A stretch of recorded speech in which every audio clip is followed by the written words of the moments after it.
To this one though, homeboy. Hey, it is what it is, man. It is what it is. Oh my gosh. You know what, bro? What up? Let's kick it off with the music right now then, man. Let's get it. Okay.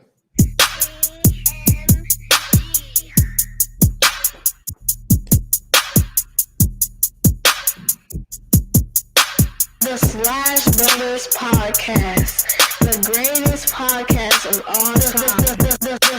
The Slash Brothers Podcast, the greatest podcast of all time. It doesn't matter what your name is.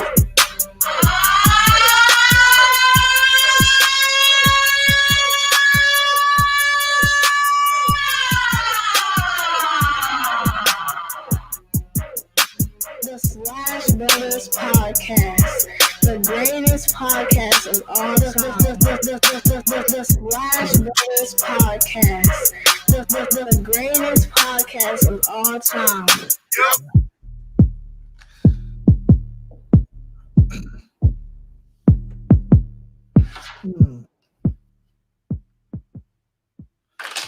Ace Kennedy, my brother from another mother. What's up, man? 50 episodes in Slash Brothers Podcast. We're trying to tell y'all, if you don't already, like and subscribe to the YouTube page, like and subscribe on the Facebook page. You get all notifications when we go live. But we are also live. We're not live on Spotify, but every episode is on Spotify after the live. So check your boy out there as well. Though we doing it. Ace Kennedy, what's good with you, man? Podcast number 50. Number 50, bro. To 50. infinity and beyond. Can you imagine, bro, when we did the first run through? Yeah, it was terrible. And it was terrible. I'm talking about we had all kind of technical issues. I'm talking about like before the end of it, it just dropped. I mean, I'm talking about we had, I had to stop, drop, and roll on that thing. And here it is.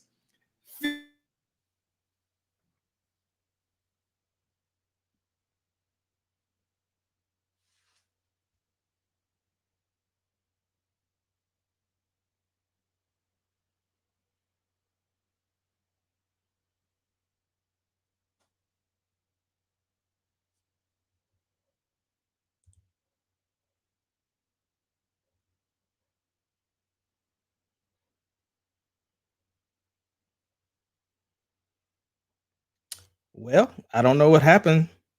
If he dropped out or what. All right, we back, bruh. 50 and starting 50 over. and starting the same way we did the first episode. All right, his AOL disc has run. Oh my gosh, oh man, that is funny. We talk about that because I'm sitting here talking about like, bruh, I remember. So this was funny because I think that when we had the first episode, probably like immediately, like when we were probably not even, we were 10 minutes away from wrapping on up. Then my Wi-Fi goes down, and here it is. We talking about that Wi-Fi, and it's down again, though, man. It's that complicated. Use it. Listen, man. The Atlanta Wi-Fi has been undefeated on all of the verses, though, man. So you know what? We straight, man. You gotta drop that Bel Air 2, then your internet will be straight. Hey, listen. Listen. I am very, listen. I'm gonna go ahead and say this right now. So while Danny's checking this, shout out to the girl. I sent her. She was talking about something. I said, who you? She said, so she has her stuff where she'll put out there who she's going. She'll say stuff about Trump, say something about Biden and everything like that. So I'm like, who you voting for anyway, right? Yeah. And she was like, oh, I'm writing in Kanye West. I was like, if you're gonna do that, you might as well go ahead and write me in over Kanye. I'm like, come on, at least you know you got some kind of history of the boy on the podcast. She said, well, what you gonna do for this vote? I said, I'm gonna go ahead and drop the album of the year. She said, let me hear something there. So I sent her a couple of exclusives, right? Gave her the sneak peek, got the co-sign though. So shout out to that, yo. But yeah, funny times though, man. Hey, best thing you've seen all week. Let me hear it. Bro, I'm not even gonna lie. Best thing I seen this week was Tom Brady not knowing what down it was. Listen, I had that one as one of those things that we can talk about later. Yeah. No. We got to talk. Listen, bro. I had to get them jokes off. My Bears won. The best thing that I've seen all week is the fly on. We was gonna say that, but let's talk about it though, man. Listen, and matter of fact, I started my Instagram too. It's called the real fly on VP Mike Pence. So follow me on Instagram. The real fly on VP Mike Pence. Follow me on IG. I'm telling you, it's fire over there. Oh my God, best thing I've seen all week, bro. I gotta say, matter of fact, I'm gonna be honest. I've had like probably 4 real dope things. I'm not gonna. So we're gonna get into the fly because that was pretty hilarious. So a couple things though. Number one thing, probably the number one thing. Let me get I don't got none of my stuff ready for this one. Bro. Let me get these air horns real quick. You got to get ready for it. The best thing, number one, best thing I've seen all week, October the 7th, is my sister-in-law, not even sister-in-law. She is very much just my sister, period. Her birthday was on the 7th there, though. So happy, I've always thought the happy birthday to her. Best thing I've seen all week. I'm actually, we planning to slide on now and chop it up with her, kick it up with her, have a little get-together. It's a little something for her birthday, though. So best thing I've seen this week was that. Dog, but speaking of which, the Bel Air 2, it is final. It is being submitted this evening, and it falls right in time to be considered one of the best things I've seen all week. Because at this point, I'm tired of looking at it. It's ready to go. Got that done. Finished up the editing for another video. That's done. But I'm gonna be honest with you, bro. So we got this side project going on with this boy Mark Lane. Shout out to the homie Mark Lane. The mic is yours. We've got on there, did this open mic thing. It's been real fly. Got a couple MCs together. And he said, I want to do something real special. I just want to have me kind of a cypher going on. So he picked a couple guys and everything like that. So I went ahead and they would say, yo, what's up with beats? So I was like, yeah, I got a couple. I got beats, stashes thing. We good on that. Sent a couple of beats on now, though, man, and came through on that. And so I had a couple other side beats. So shout out to the boy, man, Tangy, who got out here, though, man. Sent the live of his recording what he was doing. It was fire, though, bro. Fire thing. Yeah. And what's wild about it is that I've been so busy with trying to edit videos, finish up mastering and all this other stuff, though, that I haven't even started a single line. And when I heard his verse, and even though it wasn't for the song, I said, all right, okay, now we cooking now. Okay. Yeah. So shout out to him though, man. He dropped them flames, bro. Yeah, he came out swinging, man. Yeah, he came out swinging. Look, and then y'all whole group went silent. Like none of the MCs had nothing to say after that. Yo, real. Yeah, but listen, Danny, listen here, man. That is an excellent question. Listen. When we say that we do music, we mean that we do it the official way. So not only is the Bel Air 2 gonna be on Apple Music, the Bel Air 1 is on Apple Music right now. Slipping Away by Ace Kennedy is on Apple Music right now. Anywhere you listen to music, you can listen to Ace Kennedy and Charlie Venus right now. Official. All we yes, thank you. Listen, Broham. What's up? We got to go ahead and talk about this because I think that it's been pretty. We got entirely too much stuff to talk about, so I'm ready to get on it. Not now, but right now. Right now. We're going to talk about it right here, right now. Let's talk about this fly on this boy head, though, man, because listen.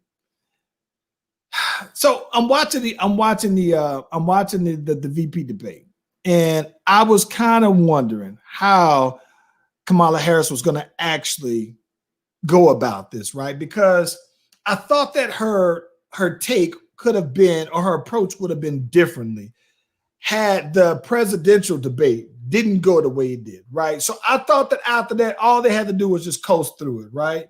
Mm-hmm. And so I thought about it, bro, and I'm sitting here thinking like, all right, well, all she has to do is just show up and don't do nothing too crazy, and it's a shoo-in, right? And so I thought that if it had went the other way, then maybe she would have just charged him up and she would have been going. But I thought that she would have risked looking like the angry black woman, right? And so I was like, all right, well, as long as she don't have any moments, nothing too crazy, she'd be fine, right? If you believe what they say about the polls, which I don't, you know what I'm saying? But they were good though, bro. And then this fly happened though, bro. And I said, oh, I needed a moment. And that moment came here with that fly, bro. I was, listen, bro, I don't have hair. I haven't had them good waves and that good lineup since I turned 30. After 30, my stuff has been in a recession and they ain't never coming back. But when I saw that fly on this man here though, bro, I'm watching the TV thinking like, is this just on my TV? So I had to get all the way up on it. I'm thinking like, no, this man got a whole fly on his head and don't feel it, bro. Nah, didn't feel it at all. Oh my gosh. And it happened at a precise moment. I wish I knew the exact word that he said when the fly landed on his head, but it was right when he was lying about something and it landed on his head. I was just like, and here's the thing, right? This is what kills me. I want to get into this because I respect a lot of people on Facebook that I didn't have time for petty, but I got time now. You got that time today. Here's my thing, right? Anybody that watched that debate, number one, yes, Kamala didn't answer all of the questions that was presented by the moderator, but Vice President Mike Pence, MP is what I call him, did not answer a question by the moderator. Not now, none of them. Not now question at all. None of them did he answer. None of them did he answer. And my thing is that this is the thing, because a lot of people who I've spoke to who are basically saying that, that VP did answer questions. I'm like, nah, he didn't answer. And then they're gonna say, oh well, Kamala didn't answer his question about when he was like, are you gonna stack the court? And I'm like, hold, time out. He's not the moderator. She don't have to answer his questions. She's got to answer the moderator's questions, and that's what the debate was about. Well, the moderator asked her that. The moderator did ask her that, and she did. So no. Okay. So the moderator did ask her, right? And she gave. This is what she did. So she gave a roundabout way, scenic route of answering it, but she didn't come out and say. She did. It wasn't a yes or no answer. She said, "Listen, in the history of the United States." When it started with Abraham Lincoln gave this history speech where she basically said, hey, you know what? At that point, Abraham Lincoln said when it came down to appointing a Supreme Court justice, that even though he could have done so, he thought that it was during his last term or last year within the office or whatever that he thought that it was done. But but that response that she gave was the response when they had asked her, will you stack will you basically stack whatever they were talking about? That was her response. So when people say she didn't answer it, she didn't answer it though. But the point is, your boy didn't answer no right. None. He said that Mike Pence said, I'm gonna give you the answer I want to give you. Here's the thing. Here's what people need to understand. Biden is up in the polls. He's not. So he's the one that needed to get ground. She didn't. So the only thing she needed to do, she had an agenda and she went out there and did it. She brought the bars out. But the facial expressions did it for me. Oh yeah. And the pen, every time she said something, I looked at she pulled out the pen. She was like, oh yeah, I got him on that. Let me get this rebuttal down though, man. So listen, if you listen, see, you don't watch battle rap. But if this was battle rap, right, then what she says, what she was doing in battle rap is Chef Trez all day. So listen, so let me put you on this. So Chef Trez, he battle rap. He's from Atlanta, and he's known for freestyling rebuttals, right? And so he's whatever you say, he starts off his next round with like rebuttaling 3 different fresh off the top freestyle rebuttals. And everybody's talking about that's 3 of them things. He's known for that. 3 of them things. And so she would, every time she had the rebuttals, she had 3 of them things ready to go though, bro. But I think that the reason why I don't agree with when they say about polls for a couple of different reasons, because Hillary was winning in the polls against Trump. And then not just that, Hillary won the popular vote as well, and that didn't matter. And more than anything, I've never known anybody to be polled. I don't know a single person in my lifetime to be polled. So when they say they're winning in the polls, like, well, who are you polling? And that's why I don't get. But I agree with your point, though. I understand that. But here's my thing, right? At least if you wasn't going to answer one question, I mean, any questions, the one question that MP should have answered is when they asked him about Breonna Taylor and he dropped the ball. And the thing is that what do you expect? Because if 45 ain't gonna answer that question, why would you expect MP to answer it? So I get it, but I'm just saying, if you had one job, I don't know. So listen. So okay, let me ask you this. Yeah. I think that okay. Now let's talk about this from perspective, right? Let's lend this from perspective, because I saw some people who said they thought Mike Pence did a good job, right? And they lying. I get that. I saw some people. I saw some posts that says, "I'm proud of Mike Pence. I think that he did an excellent job." Whoever is proud of Mike Pence is easily entertained. Period. Here's what I think is it. I say that to say this, right? For someone, because you got to think about your base, your audience, because Mike Pence response to Breonna Taylor was that it was unfortunate, but I believe in the justice system.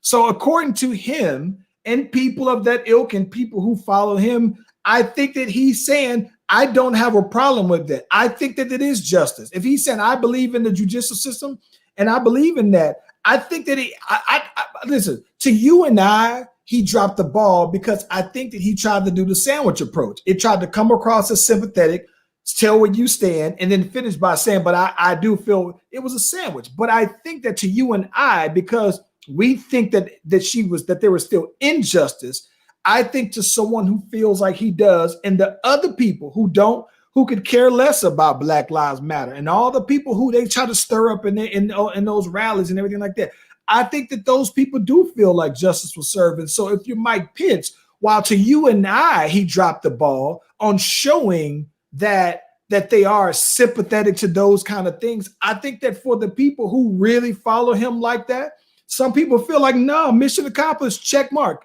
Yeah, that's how I feel too. So I do agree with you. I just think that for the people who are their supporters, I think that they feel honestly that Mike Pence took the stance that they feel. Oh yeah, I get it. Easily entertained, like I said. Easily entertained. My thing is that how in the world do you expect that, from the standpoint of trying to cater to your people, but then looking at the people who are still undecided, which I get it. This debate didn't do anything for anybody who was playing. Like if I was a 45 supporter, that debate wouldn't have been, oh, you know what? I kind of like them now. Like, or you know what? I was gonna vote for 45, but now I'm gonna vote for Biden and Kamala. That's right. Nobody's changing. It was just entertaining. That's all it was. I don't, you know what I think? This is the thing about it. I think at this point, right? And I don't even think it took the debate.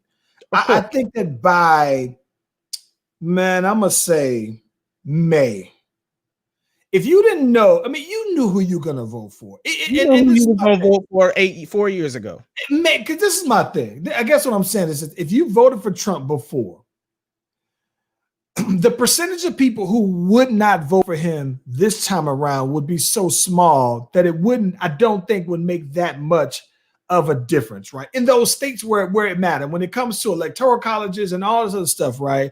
I'd be more inclined to believe that voting, if you were a Democrat and this time around you voted Republican for your senators, for as your representatives for that state, then I would believe something like that before I believe that it would impact enough of that swing. So to me, I could very well see this happening very similar to how Hillary won the popular election. But I think that at the end of the day, your elected officials are still going to be the ones that are going to determine the electoral college votes. And that's where I think that when people say, oh yeah, my vote doesn't count, and how stupid I think that is that at the end of the day, yeah, you're voting for the popular vote because you're letting your voice be heard. But at the same time, when you're also in the future voting for your elected officials, you're basically saying, I am picking this person because this person views and values more closely aligned with my personal feelings. So you're voting for that person to speak on your behalf, right? And so I think that that's where things like the Electoral College and all those things come into place, because even though the vote for the presidential candidate is from that, I think at the same time, the part that people just don't think have as much value is that you're still voting for the people who are making those decisions. And so I think that it's just as important for not just your state elections, but local officials as well, but mainly those ones that are going to the Senate and your House of, your congressman. And that's where I think it comes into play though, bro. But let me ask you this though, right? Because immediately afterwards, right? So, in typical fashion, 45 had a lot to say, right? And they were talking about the possibility of having another debate. And at this point, right, if I'm Biden, I'm thinking like I ain't got nothing else to say. I don't have anything to win by having another debate. I mean, you think about the election is just coming on up. So yeah, he can call me a coward or whatever he want to do and everything like that. But at the same time, listen, if you're he wanted to not do a virtual debate because he wanted to change the rules of that particular debate. My thing is that what are your thoughts on that? With 45 saying he ain't doing no virtual? 45 does not want to do an online debate because he wants to change the rules or whatnot.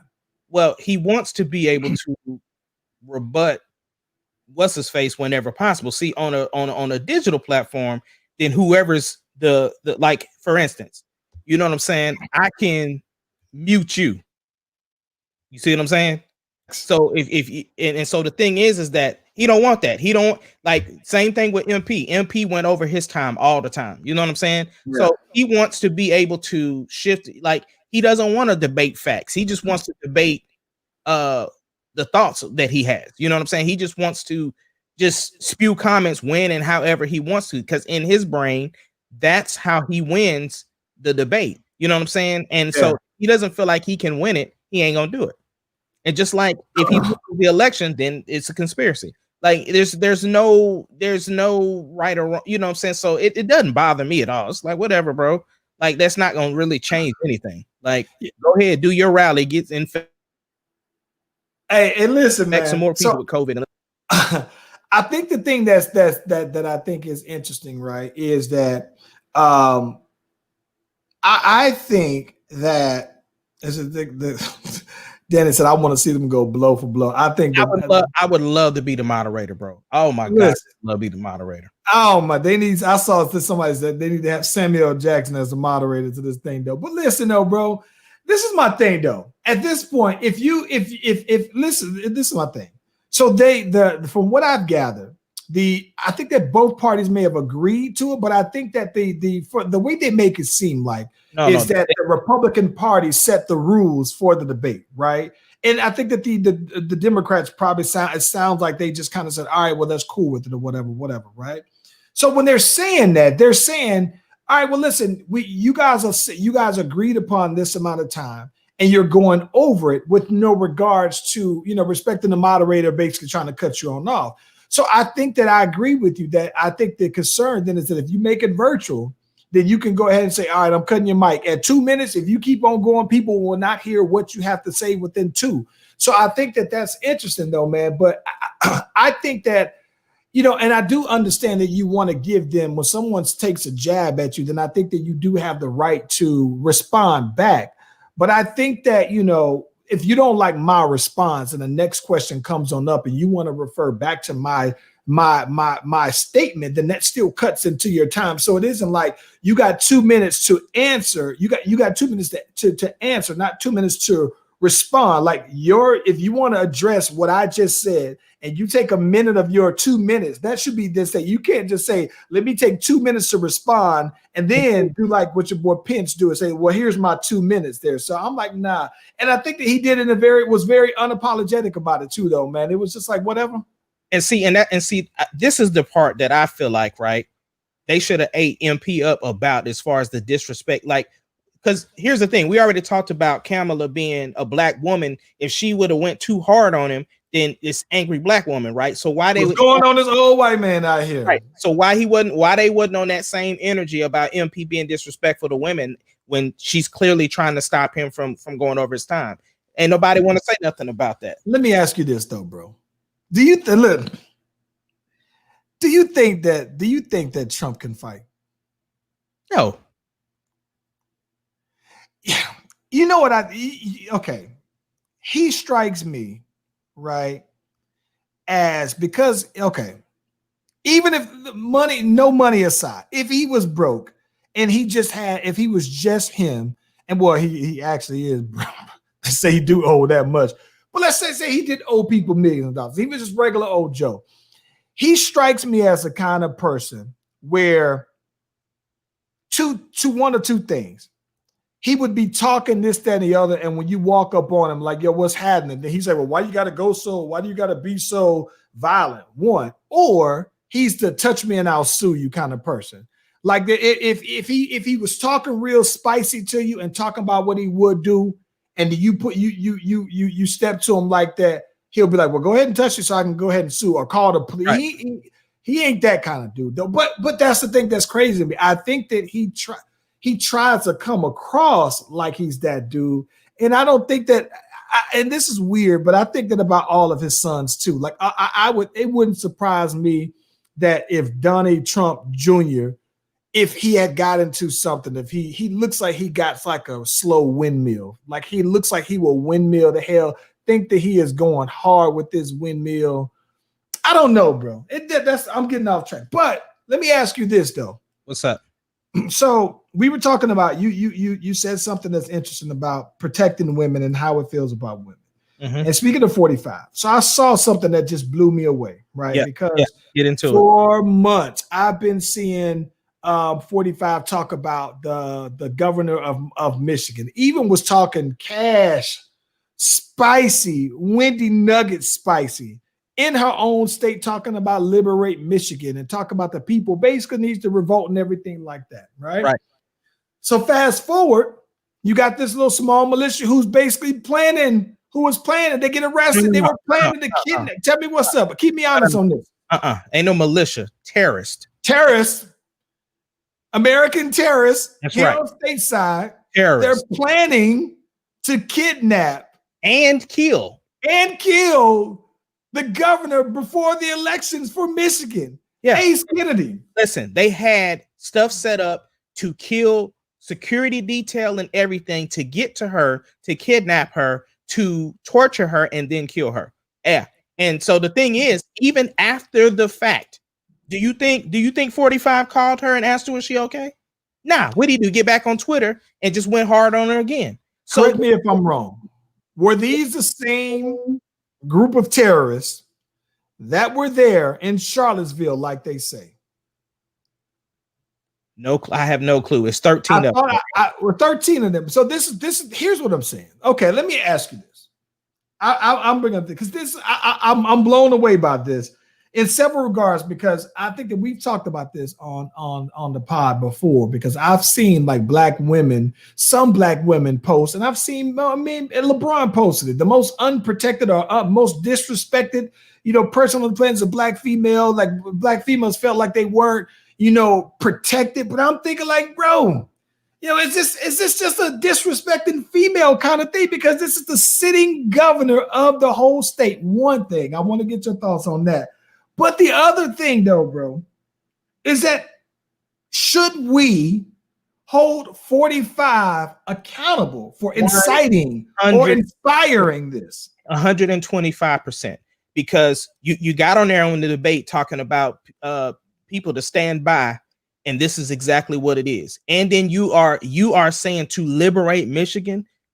yes, you have made it okay for these people to think it's a good idea to go and do something like this. 125%, it is his fault. Absolutely.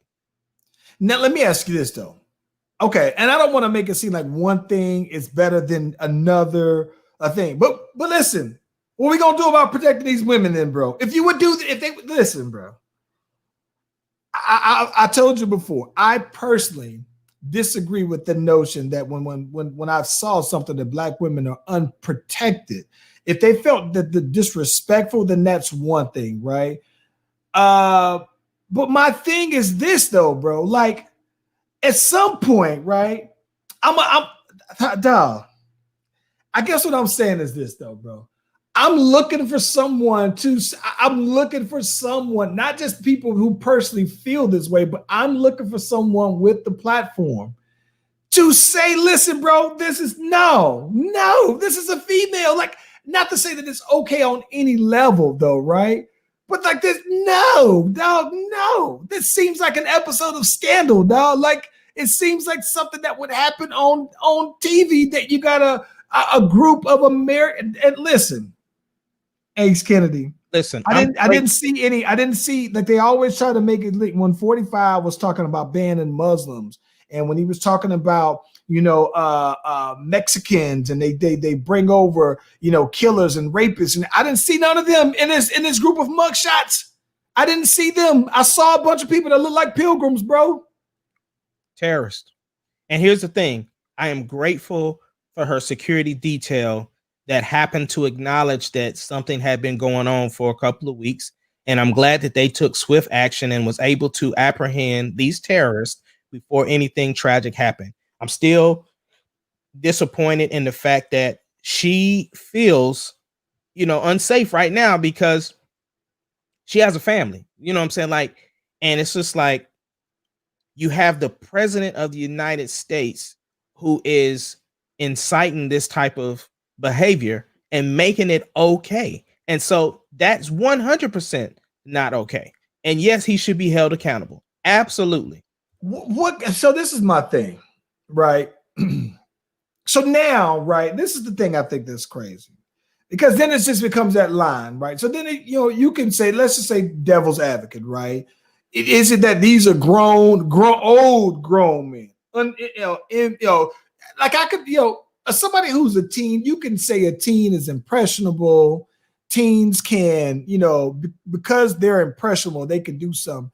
This feels like they were inspired, not just impressed. Like they just feel like, yes, this man feels the way I do, and he's inspired me when he says, go do something about it. Liberate Michigan. This is saying, take actions into your own hand if your governor can't. Not just saying, vote her out, do the right administrative things to do to voice him. No, this is saying, yes, let's go ahead and kidnap her. By any means necessary. By any means.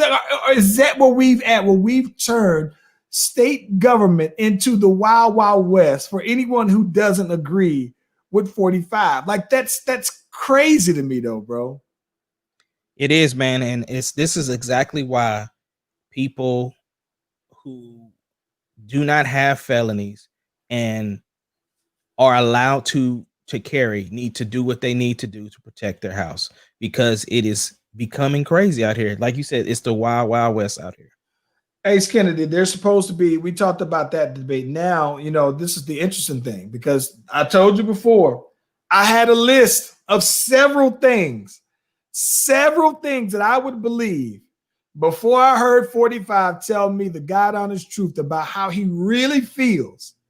And now, 3 days at the hospital, he said, I feel fine. And I thought that and I haven't kept up with the specifics, but I'm pretty sure he says I'm better than fine, that they can't believe how fast I'm good. I'm pretty sure he's going to say, I don't even have it. They probably don't even think I really had it. He's going to say that it's the best test they've ever did. Either who, this man is still about to go ahead and get back on the trails out here for campaigning. And then still is mad that they want to be virtual. So you've already, I don't know if you've kind of, you caught COVID on your way to the first debate. If you got it on the way there, all they know is that your family wasn't abiding by the rules and safety measures. And now you want to put this man, and his family back in harm's way, knowing that you just can't control yourself, that you got to do whatever you want to do. Like, what we going to do about that, man? I just can't believe that he still thinks that they've already cleared out most of the White House, the West Wing, and said, no, ain't nobody. They said it's a ghost town. But he's back at it, bro. Don't you supposed to be in self-isolation for 14 days? Listen, just like you said earlier, anybody that's going to them rallies is grown. So if they choose to go out there knowing what's going on with him, bro, I ain't got no sympathy for him, bro. Oh my gosh, man. Listen, people, I don't know. I think that the problem that I have with that is that, like, this is my thing, right? I think the thing that's interesting is that how do you, not that, like, I don't expect that they will ever tell the truth about his physical condition post-COVID, right? And nor do I necessarily want to hold them accountable. Like, I don't think that it's everybody, but at the same time, right? There's stuff that he's talking about. He did some experimental stuff. He's doing this, that, and the other. I'm just sitting here, Ace Kennedy, like, bruh, like, what we go, what exact, like, what? Here's the thing, bro. All the doctors had to sign non-disclosure agreements, so we don't know exactly what. So nobody's writing a book about him. Nah, they can't, and that's the thing. So when he went to the hospital back in, I want to say August or something like that, he went before this whole COVID thing. He went for an undisclosed reason, and there was a couple of doctors like, nah, I ain't signing no NDA, and so they were not allowed to do any treatment on him. And then the other doctors that signed it, so. And then of course he posted for the photo ops and, had all these different pictures, like he was just continuing to do work and stuff like that. They was like, man, listen, them pictures was done 10 minutes apart and he just spread them things out. Just like if me and you did a photo shoot for an album. Hey, and that boy had to go ahead and separate that for the soul. Listen, we might be, listen, shout out to the research department and NikkiVenus.com, because she is the queen of planning posts. We go through, we take the pictures. She got the deck on. She got the database full of the pictures, and she playing them releases, though, homeboy. So you can't fool me in that regards. I know better. Yeah. Oh my God! Like, hey, Ace, I cannot believe. Like, I'm talking about, bro. I'm floored at anybody that still is undecided. Yo. Shout out to the homeboy Chad. Chad, listen, I always laugh because right? Because when I describe people, you sometimes you see people when they say, oh, there's the white dude, and they say, oh yeah, I got black friends, right? Well, I kind of tell people that my white Texas friends aren't like my white friends that aren't from Texas. Like, my white friends that are from Texas, it's almost like I don't see them as regular white boys. Chad is one of my best friends, and he's my Texas best friend. I believe everything. I'm not going to say that. Listen, Chad told me the other day that his wife had tested positive for COVID. She had it, and he said that she bounced back between 8 to 10 days. But he also told me, and I don't want to give too much information, but she did have symptoms, though, right? She did. I think he did say something about that she was just now finally getting her taste back, the smell thing and everything like that.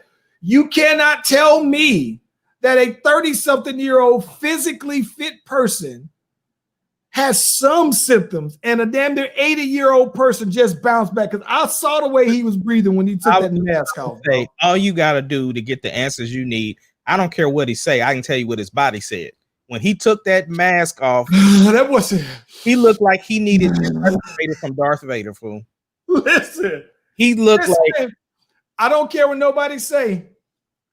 Listen, and shout out to my sister Tamika McDonald, who I love, because she is with my brother, my brother from another mother, Chad McDonald, and I love him. and I love her and his family and everything about them.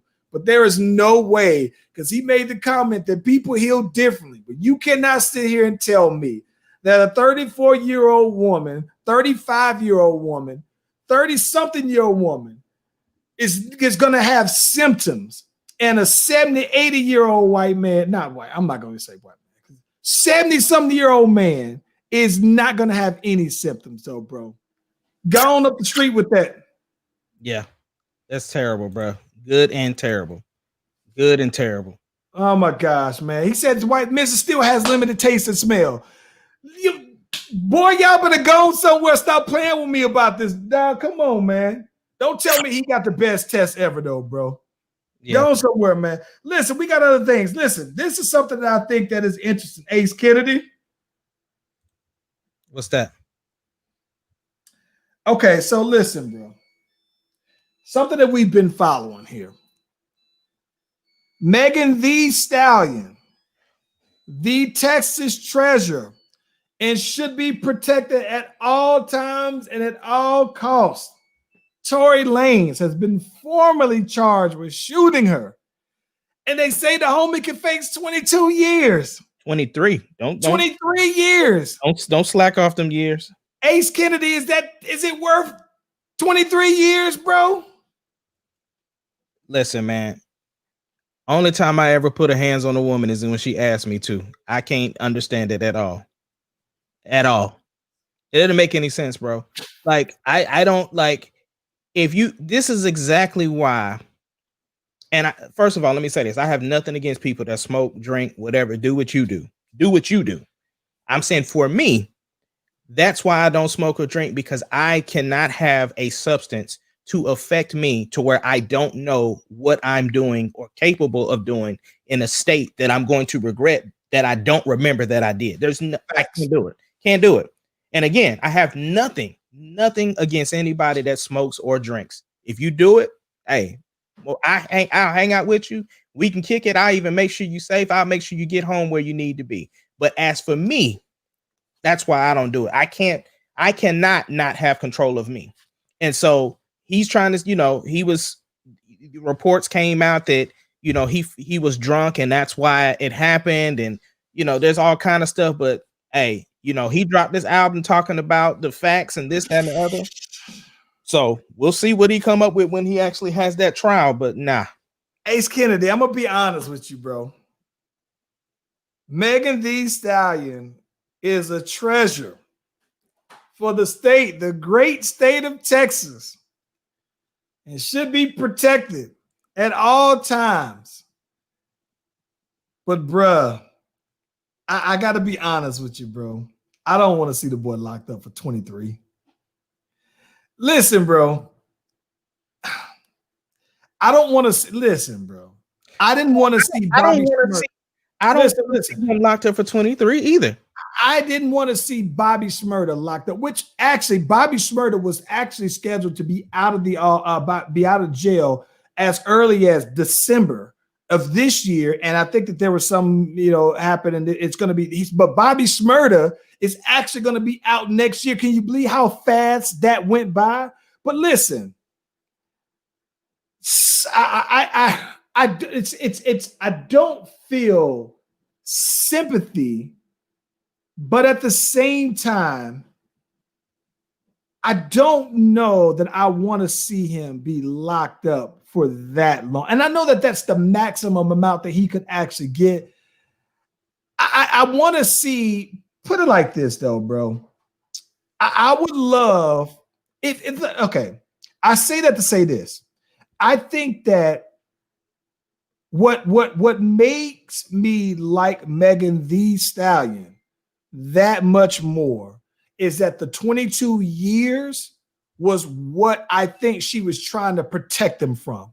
Like, I think that she was not trying to say anything and wasn't cooperating with the police like that, because I think that she was trying to protect them from 20 something years, right? I think that she had the foresight to be able to do it. And so I think that even though she said that and it happened, Doc, my heart of heart feels like she don't want him to do 22, 23 years behind that either. Yeah, I am right there with you. Like, I know that is what she was trying to prevent. But at the same time, like, you know, it's out of her hands now. You know what I'm saying? It's out of her hand. And so unless, you know, she gets on the stand, and I don't know, you know, what she could do to be like, look, I don't want to press charges. Like, I'm moving on with my life. I don't know. She can plead the fifth. Yeah. So I don't know. Like I said, at this point, it's out of her hands.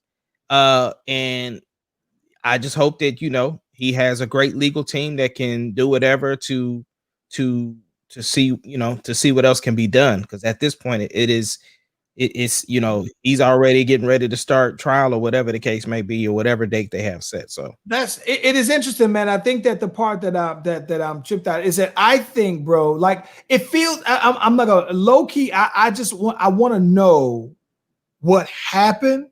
Right. But I don't necessarily, I don't know what's a fair amount of time either way. Right. Because think about that. How long was Chris Brown locked up? Was it like a year? I don't remember. Okay. So I don't think that it was, he didn't do like 2 years. I thought that it was like less than like 18 months. I could be wrong. So you think he do 3 to 5?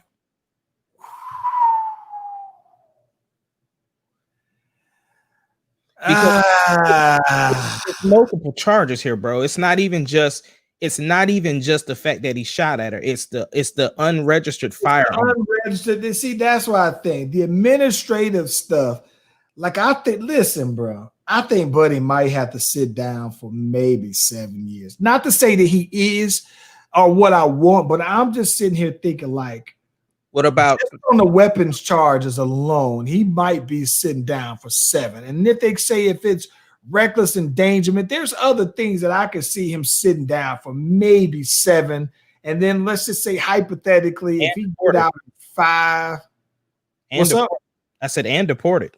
And deported, bro. Like, what if his punishment was that he was just deported? He could never step foot back into the United States. That's a slap on the wrist. You think it's a slap on the wrist? Technically, he'd still be able to do music. He wouldn't be able to tour. That's right. He would be able to tour. He'd go overseas. He just wouldn't be able to come to the States. Yeah, you know. I understand he's an international artist anyway. People like love people from Toronto. He'll go overseas in China and all them other. Nah, that's. I don't know, man. I don't know, man. I don't know what I think is a suitable punishment. Yeah, but I don't want to listen. But then here's the thing. At the same time, I'm not gonna lie. I mean, like, I guess what I'm thinking is this though, bro. If it was my sister, right, I might feel differently. You know what I'm saying? So, but the fact is that he did shoot her. It wasn't like he didn't. He actually shot someone, and so.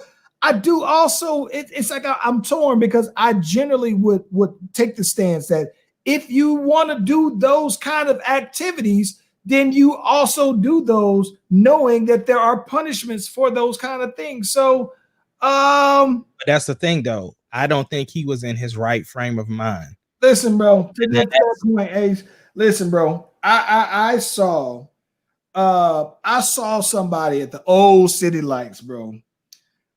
Somebody who wasn't in their right mind got bumped into, and he was on that drink, had a little bit of liquid courage in him. Pushed somebody before a residence of the headquarters and get busted bottle right across his head like an old Western movie.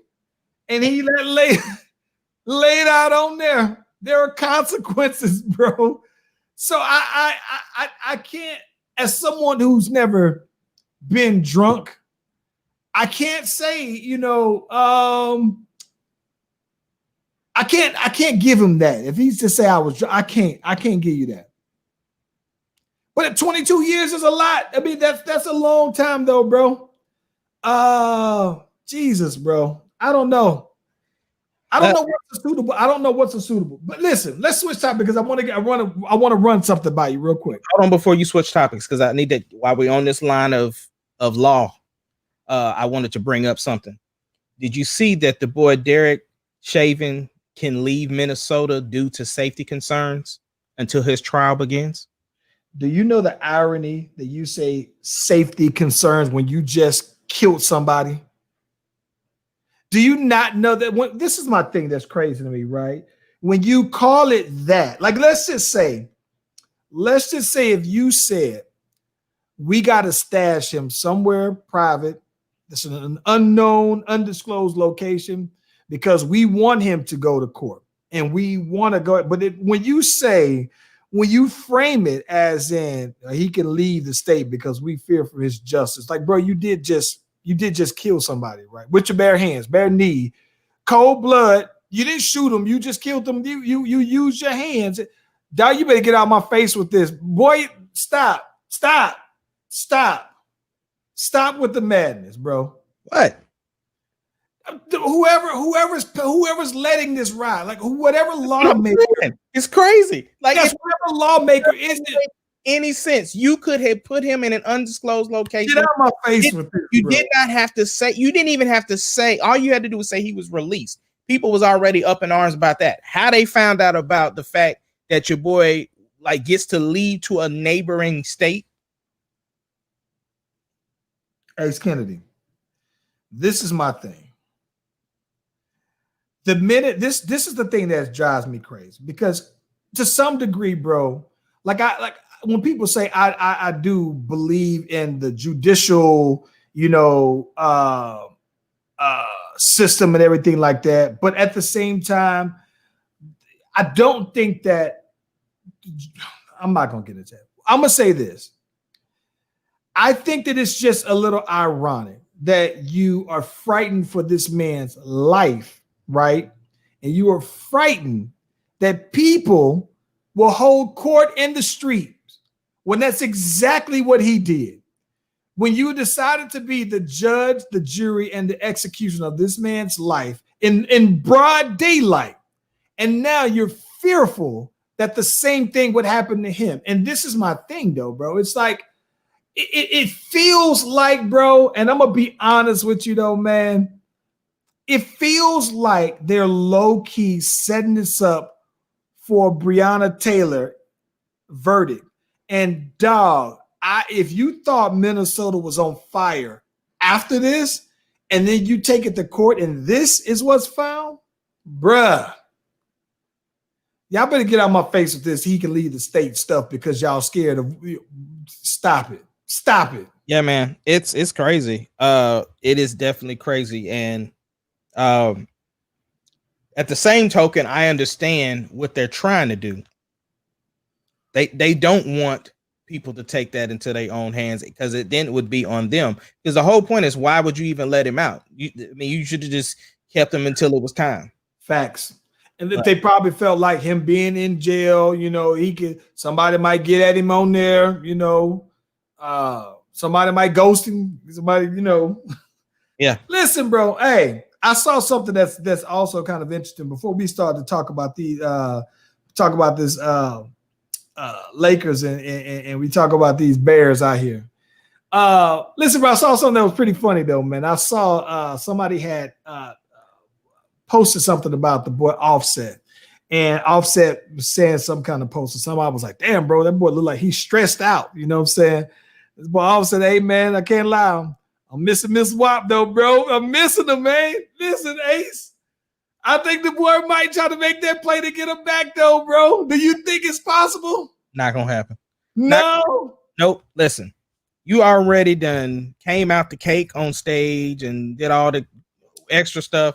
It's not gonna happen, bro. Like because Cardi was already in that space to where she was kind of like out then, so he had to fight hard to get her back. She's not going back to the arguing and stuff like that. Like, it's just like, I guarantee you she's been more peaceful. You can tell the stress is off of her. The girl out there, the bitches, they getting more raunchy, bro. Yeah. Listen. You got to worry about being respectful to nobody but her and her baby. But listen, bro, in her pictures yet. Do you think that he's doing that in response to seeing her out there The same thing that girl Lala was doing to Mello, bro. Listen, bro, I swear that it looked like all of her pictures that she was looking directly into that boy's eyes, like this is what she was missing out on. And it's bad too, Mel, because Lala, you know, she been, you know, that good. They say she tight with the Kardashian chicks though, bro. And Lala just got extra curvy, like she probably got a little body work done. And you know, sometimes I was watching, you know, me and the missus watching Power, and we were just like, "Yo, do you really think she went?" And it was like, "Yeah," but I don't think she did. I think that was natural, bro. I think she just, it came out of nowhere. How?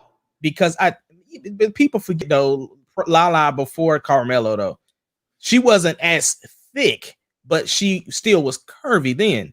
So listen, bro, I think that here's the thing about it. I understand that there's curvy, then there's that kind of curvy. Yeah, right. There's the curvy where your thighs and them cakes don't quite match up the same, and it was looking a little bit like that. But I'm not gonna lie, man. In her, and this is not that I examine the pictures like that, but her swimsuit pictures, it looks okay. Like it looks. Yeah, yeah, but I'm gonna take it a step further. You know, at the time, when they were working on the comeback, you know, Carmelo was playing for Oklahoma City, and you know, she was at a couple of games. So look natural. But that's my thing about it though, bro. Did it look like that it okay? I'm gonna say, did it look like she got more cakes after the breakup? Nah, not to me. It just seemed like she toned.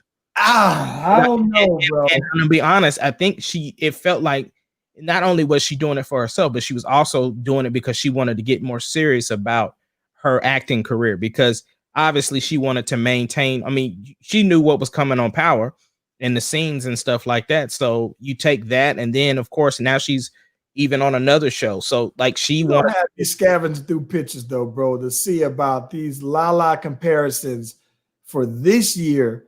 Because this is why I say that though, right? Because you look at Kim K and she looks very disproportionate now. It just well, Lala kind of looks Lala looks a lip like this. I think Lala looks thicker because I think she probably had more meat on her body than that. But I don't know, bro. Like I saw a video of Lala when they were doing one of those challenges, and I was just like, Lord, like, you know, we gotta have a show where that is a topic that we talking about. Hey man, is Nick Foles the Brady Killer? No, he's not. Man, here's the thing, right? You know, Nick Foles is a veteran, but I'm gonna say it again, just like I've said it before. There is a reason why he is not the starting quarterback for any other team. And the thing is that after he won a Super Bowl, he went to another team to be the starter. He got fired from that position. Got hurt. Did he get his job back? No. So then he got fired. If he didn't, here's the thing: let me ask you this: if Aaron Rodgers got hurt and then the backup coming in, do you really think Aaron Rodgers don't think he's gonna come back and get his job? It depends. I'm gonna tell you why. Alex Smith. Well, no, just Alex Smith won, but I'm saying if your backup, right? If your backup is somebody who is capable and your backup is going, you ride the wave, right? And I think that that's what the Jags did. I think that they let him come back and get a little burn, and they gave him a short leash, and then they went through and had the boy Minshew. And Minshew's still there, and they, you know, and everything. He's getting burned now. Y'all didn't do it with Bridgewater. What you mean? Winning y'all games. Well, I think that's true, but I think that it's a little different with Drew Brees, though, man. Drew Brees is like the face of New Orleans. You know what I'm saying when it comes to sports. So I don't think that, but I think that New Orleans is way more loyal to Brees than most other franchises would be the quarterbacks. Though. Yeah, I got one for you. When he won the Super Bowl, why didn't Philly stick with him? Because I think that when he won the Super Bowl, for one, I think, if I'm not mistaken, and I could be wrong when I say this, I think that when they won a Super Bowl, Carson Wentz was already playing at an MVP level before he got hurt. And I thought that it was clear that he was on that trajectory to be one of them top flight players. And I think that Nick Foles, it just worked out where he was on the last year of his deal as well, though. So I thought that they rode the wave, but I thought that he wasn't on the team long enough for them to have to make that kind of commitment to him, though, bro. All right, so here's my thing. This is what I feel, right? I'm grateful we won. I'm grateful we're 4-1. I still think we're one of the worst 4-1 teams in the league right now. Long term, this is not going to work for the Bears. Like, you don't see him for 5 years? I don't. Long term, we need, like, even if we were to choose a rookie, right? Like, I would love to get Trevor Lawrence, or I would love to have Cincy's quarterback, LSU dude. Can't think his name. I'm just saying, like, Joe Burrow. Yeah. You know, listen, and you know what? Here's what I think. No, go ahead. I'm gonna let you finish it because what I'm saying is this: I am going to be supportive for any person that is behind center for my team. I'm just being honest with you because that's what we do. And so my thing is, he struggled in the first quarter. Second quarter, he kind of did better. But the thing is this: Brady also made mistakes. Had Brady not made mistakes, Brady could have very easily come back and won that game last night, and then we wouldn't even be having this conversation. And where was Nick Foles last week? You know what I'm saying? When he got his first start, we had 11 points. You know what I'm saying? So what I'm saying is we're squeezing by, but this is not going to work for the long term. Like, he's still overthrowing stuff. And I know all quarterbacks overthrow at times and miss plays and stuff like that. But I need I need more consistency, which is why Mitchell Trubisky lost his job. And that's the other thing.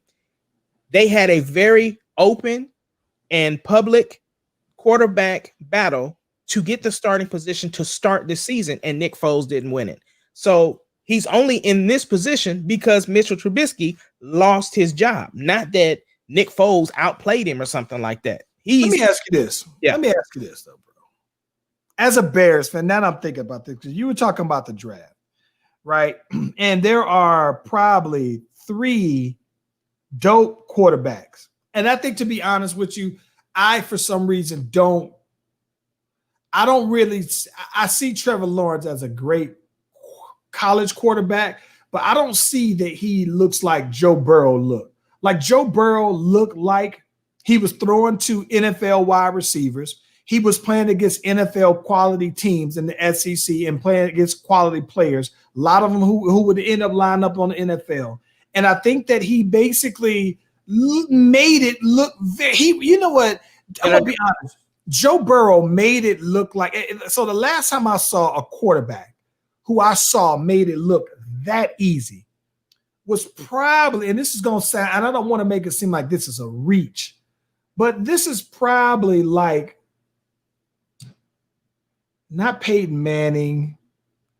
The last time I was wowed by a quarterback, I would even go back as far as Steve McNair, bro, where I saw him and I was like, yo, it just looks easy, right? When I saw him at Alcorn State, this was when I was in high school, and I still remember how easy it looked to him. And so I say that to say this. With the Bears, though, bro, there are 3 quarterbacks that I think are really good. Trevor Lawrence, one of them, right? Justin Fields from Ohio State, I think that he probably going to be the best one. But there's also this dude who I saw from South Dakota here recently, right? Who they was talking like he was going to be the next big thing. And I always kind of wondered, like, all right, if you were that great, why are you playing at South Dakota? But that's another question. My thing is that, dog, when is the last time the Bears had a good quarterback, bro? McMahon. That was like Bears 30 years ago. It is what it is. We made it to the Super Bowl with Grossman, and I wanted him fired. But this is my thing. Grossman is a quarterback that they drafted, if I'm not mistaken, right? They got him in I don't know. I don't remember. Well, listen, my thing is this though. I guess what I'm just kind of wondering, right, is that there are a lot of times though, bro, when I've seen some teams who just don't draft traditionally position players very well, right? And so that's what I'm just kind of wondering, like, bro, like what happens if y'all do start all the way back over, right? You know what I'm saying? Y'all go out here and y'all. But that's the thing. I don't think that we're going to start over. See, here's the thing with Trevor Lawrence, right? Trevor Lawrence, if he goes to a team that has an established line, he's going to be fine. But that's the thing about it though, bro. When you're the number one pick, your team is the number one pick for a reason. It's because they're usually trash. You're not explaining something that I don't understand. I'm telling you the situation. I'm commenting off your comment as to Trevor Lawrence isn't ready for the NFL. I'm saying if he, for instance, right? I think he is ready for the NFL. By the way, I just like Justin Fields' game a little bit more. I just think that Trevor Lawrence has a good arm, and I'm thinking like if there was some type of way, and I don't know, I'm just talking fantasy here. If there was some type of way for the Bears to get him, I think we win more games effectively because of the way he's able to throw to his quarterbacks. We don't have the best offensive line, but I mean, dudes ain't out there running for their life either. So my thing is we have a great defense. We have a decent offense. We just can never get it going. And I also think too, there could be some onus on the offensive play calling too. Like, you know what I'm saying? So the Bears have problems. The Bears have problems. I'm gonna be honest with you though, man. I think that the Bears coaching is better than I thought, though, man. I think that their coach is pretty solid. I like the head coach. I like Nagy. I like him, and that's what I'm saying. I don't even know who does the offensive play calling. I don't know if Nagy does it or if he has a offensive coordinator or not. But whatever it is, though, I'm just saying there is, and it could be that you are limited to what you can call because of the quarterbacks that we have. So. And in that aspect, okay, but at the same time, we're not winning the Super Bowl looking like this, is what I'm saying. Hey, let me ask you this. Let me switch these topics. We talk about winning championships. Hold on. Before you get there, we got to mention one thing before we get there. Yeah. We still didn't talk about the 4. We didn't get all the way to get into the Brady. Okay, well, yeah, that, and then we got something else football related. Oh, yeah. So this one I think is funny though, bro. I thought that it was, so let me tell you the one thing I thought was crazy. So listen, I'm gonna be honest. I hated Tom Brady for a long time because I was a big Peyton Manning fan. Yeah. Right. And I could not see myself rooting for Tom Brady, even throughout his greatness, as long as Peyton Manning was playing. The minute Peyton Manning retired on up, I was like, all right, I can be all Tom Brady. I know I'm a big Brady fan and everything like that. Doug, I died laughing when I saw today I was watching Undisputed, and you got Skip Bayless, who was Mr. Tom Brady fan. You got Shannon Sharp, who's like, yeah, he's the GOAT, but he still got his flaws. So Skip Bayless says, I can't even put Tom Brady, forgetting that that was the 4th down. I can't even put that on him. I gotta blame that. Surely it got to be somebody else's fault. It's the coach's fault. Somebody in his ear. It is no way. It is something, bro. I fell out laughing. I said, damn, I know I like Tom Brady, but I ain't gonna just say it's impossible though, bro. Yeah, because this was my favorite point that Shannon made, because Khalil Mack got flagged because he slammed Tom Brady into the ground. But then when it happened in Kansas City to Mahomes, your boy Mahomes, your boy Skip had everything to say about how that should be. That's fine, it's legal, whatever. But with Tom Brady, he is a Tom Brady apologist, not even an enthusiast. Like, I'm just thinking, like, bro, I know that I like Tom Brady, and I think Tom Brady is an all-American, whatever, bro. But damn, he's like, no, there's surely Tom Brady could never. He said he got the coach in his ear. He said, I'm pretty sure he must have had a concussion, whatever. I said, bruh. He said, how else can you explain that Tom Brady, the person who's done it better than anybody else, it had to be something. I was like, bruh, like, seriously. I fell out laughing, dog. I could not believe it, bro. Could not believe it. Yeah. So before we jump into this Laker Miami talk, bro, How are we not gonna bring up this OU Texas? Listen here, bro. I gotta be honest with you though, bro. I'm kind of nervous about this game. What you nervous about, bro? So what I'm nervous about, bro, is I know that Sam can bring us back. I haven't watched the game where we've just whipped somebody all the way through. Now, I'm not talking about El Paso, UT El Paso. I'm talking about I haven't watched the game yet where we've had a lead and we just kept the lead and we just did the other team wasn't coming back. And so what I'm nervous about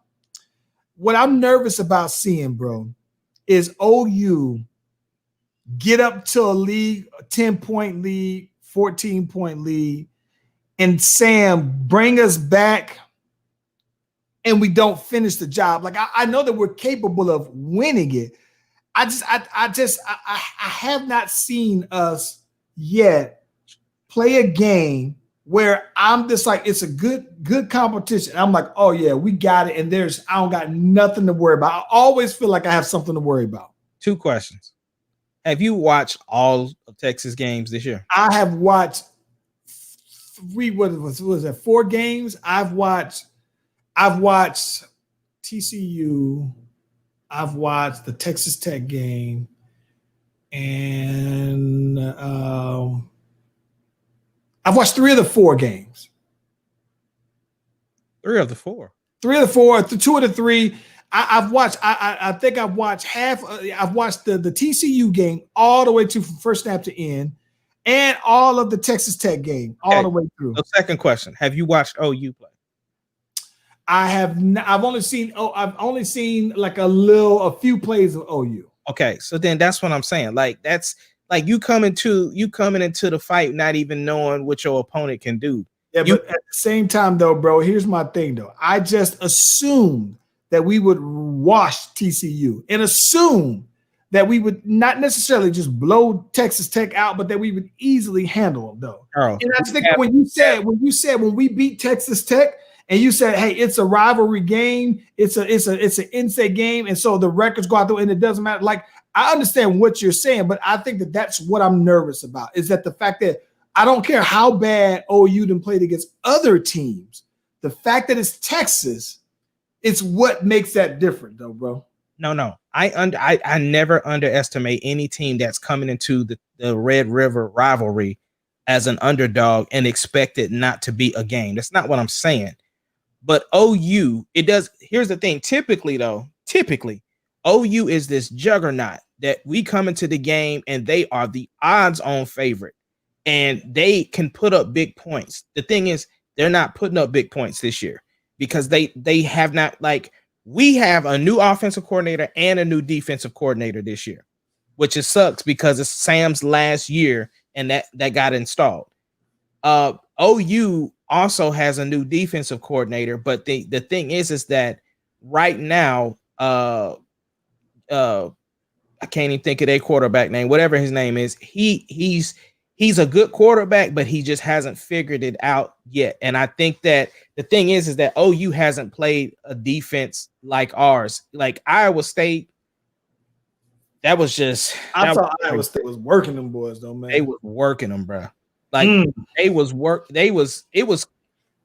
just. I just couldn't believe it. It's gonna be a good game. I mean, it's just Texas OU. Listen, I'm as excited. I get the game this year, and I get that it's the early game this year, though, bro. Yeah, 11 o'clock. Yeah, so it's not. It's 11 o'clock your time because it's 10 o'clock my time. Oh yeah. No, that's what I'm saying. I'm loving that it's the earliest game this time around. So yeah, I get to watch it all the way through. But yeah, I can't lie though, man. I'm probably more nervous this year. There were some times where I was thinking like, oh no, they just better though, man. But and there were some times where I was like, clearly we are. But for some reason though, man, this game I'm nervous about because I think that with all things considered, we should win it. Now, but I'm nervous about it. Now I want to make this very, very clear. I want to make this very, very clear. Very clear. Very clear. I need you to understand something. So talk that. OU fans, for this year, I have not said anything. and I mean anything to you about your wins, your losses, haven't said anything. But please believe, just because you guys are struggling this year, if y'all lose tomorrow, it's the flag is coming out, the phone calls is made, the petty will be there, because I told y'all last year to keep that same energy when y'all got your new quarterback. So please understand that if y'all lose, there is no sympathy for this game tomorrow. The rest of the year, I ain't gonna say nothing. But tomorrow, if you lose to Texas, be prepared for the petty, because I'm telling you, I wanted y'all to keep that. I told y'all last year to keep that same energy. And I have receipts. I have screenshots of people from last year that was running their mouth during the game. So please understand, the petty will be out tomorrow if Texas wins. And guess what? If we lose, I can accept the petty, because I've accepted it for every time that you might have won in the past. But understand, there will be no sympathy tomorrow. I don't want to hear you give an excuse. Well, y'all was supposed to win. None of that. Nah, because when y'all was supposed to win against us, y'all had everything to say then. So keep that same energy and hope that y'all win, because if you don't, I promise it's going to be bad. To all beef petties. Hey, listen, bro. Let's get on. Hey, Lee, getting on out of here. Listen, you think these Lakers going to go ahead and wrap this thing up today? You said last week on Tuesday, you told me that Miami was going to go ahead and pull it on off and make this comeback, and they was going to do this, that, and other. You was continuing hard with that Anthony Davis hate that you got on over there. Listen. So I need to know, what are you expecting to happen today? And by the way, let me just tell you, on the last game, I told you that the Lakers was going to win by 5. It was going to be closer. They won by 6. I think I got a prediction for this one, and but I want to hear your thoughts on this one first, bro. I definitely think the Lakers are going to win today. I think Bam coming back was a mistake, which we talked about, and as soon as you said it, I knew that that was going to be one of my points. But at the same token, I don't expect Jimmy Butler to go down without a fight. I don't expect Hero to go out without a fight. And I'm hoping that AD has another slump. But at the same token, with them wearing the Mamba jerseys tonight, they prepping. They are. They prepping. So listen, bro. Surprise me. I think that this is what I think. I think that the moment, especially now that LeBron is year 17, I think that LeBron understands the showmanship behind the league, right? So I think that when you think about that, Mamba jersey, right? Year 17, LeBron James already pretty much playing like he will most likely get the finals MVP. I think LeBron James is very much aware of that the record of being the first player to have 3 championships under or 3 finals MVPs or whatever it is for 3 different teams, though, bro. I think LeBron James understands all of that, though, man. And so I think that because LeBron James understands the magnitude of history, I think LeBron James is about to get a 30-point triple-double tonight, though, bro. I think LeBron James is about to be all over the court, because I think that ultimately, if he's still chasing the GOAT and chasing Jordan, if it's not going to be enough, and this is when I told you about when I tried to explain it with Paul George, right? Is that it's not enough that they win, it's how he plays when they win. And I think that LeBron's going to do about a 30-point triple-double. Charles, stop bringing up Paul George. It's over for Charles. I'm trying to tell you, though, bro. I just want to tell you. I try to tell you, though, man. There's nothing you can tell. Listen, as soon as you say Paul George, it's like you're not even talking to me. Like your mic goes. I'll tell you about that boy Paul George, man. Because listen, try to tell you about that boy, man. Yeah, you out here just like you again. I'm gonna start calling you them Kaepernick hater. I'm gonna call you a Kaepernick hater, because that's exactly what you sound like as soon as you get to talk about Paul George. I got them facts, bro. Hey, but listen, I do think that LeBron James understands the moment, And I'm gonna be honest with you though, bro. I just if they don't win it today, I think that I could either way, whatever the crowning game is, whether they do it today. And to be honest, I wouldn't mind if Miami did win it today, just because I would want to see another game of basketball. I don't want to see the season wrap up, so I don't mind that. But whatever the last game is, expect a 30-point triple-double from LeBron James, though. That's my hot take. I know somebody from the Lakers organization that would like this to go extended. Who that? Ronnie. Oh, LeBron. That boy root for Miami out there, boy. Oh my God. That boy Bronny was like, nah, bro. Pops, yeah, go home yet. Hey, Skitty, man, what you got for the weekend, bro? Take us home. What we got? And Texas versus OU. Supposed to be checking out the boy Jet's 5th birthday tomorrow. We'll be back in the gym tomorrow. Dang, I wasn't supposed to tell nobody that. But other than that, church, and then Monday. Got some plans for Monday, and then yeah. Listen, man, I think the only thing I got on deck for the weekend, I'm celebrating again the continued here birthday of my sister. But more than anything, though, man, since we've been on, I got my last file here, so I'm submitting that. So look out for next week. I'm trying to do a virtual listening party here, give y'all a sneak peek of it. And once I get that release date, I'm putting out probably just three songs, the first 3 songs from the album on my website, charlievenus.com, so you can check that on out. But other than that, on the listening party, you ain't playing the whole songs. Are you playing every single song? What are you doing? I might play the first half of the songs. I want people to be able to hear the first flow, hook.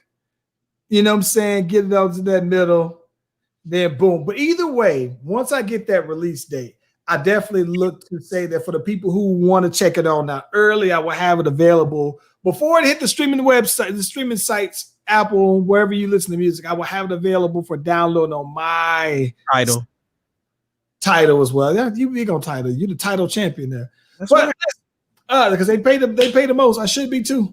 I know, because it's black owned. Well, that too. But listen, so I'm excited about that though, man. So yeah, so definitely look out for that. I will probably send out a flyer, open invitation for a listening party. And then now that I have the album done, I can finally go ahead and put out the official album cover. Probably do that this weekend though, man. So yeah, excited. The Bear That 2 is coming. All right. Well, music, bro. Hey man, y'all be safe tonight. Be safe tomorrow as you watch in the Texas OU game. We outro.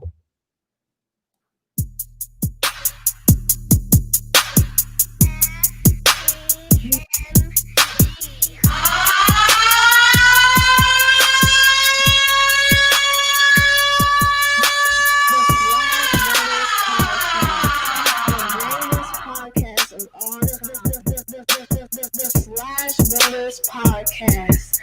The greatest podcast. It doesn't matter what your name is.